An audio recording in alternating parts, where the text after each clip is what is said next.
Кочанските пензионери на вонредно собрание бараат смена на досегашното раководство.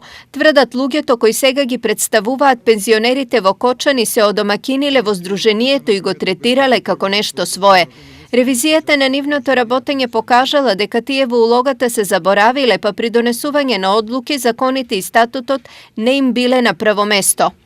Ние до сега неколку пати се обидовме да нормализираме односите во здруженијето, меѓутоа не успеавме затоа што таму луѓето кои се веќе по 20 години, по 4 мандати и така натаму и се одомакинија таму, као да е тоа лична својина нивна.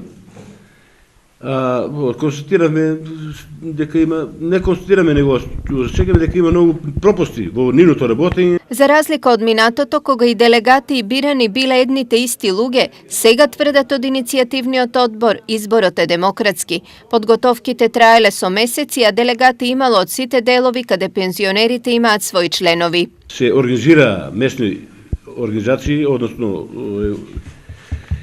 ограници по селата и во градот, така да 12 ограници ги има, 5 во Кочани, Зрновци, Оризари, Трекање, Облешево, Чишиново, Спанчево, Соколарци.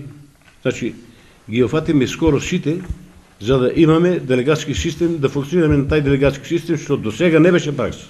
Инаку во Кочани има околу 5000 пензионери. Досегашен долгогодишен председател на Кочанското здружение беше Ѓорги Серафимов, кој во исто време беше и представник на Кочани во Сојузот на пензионери.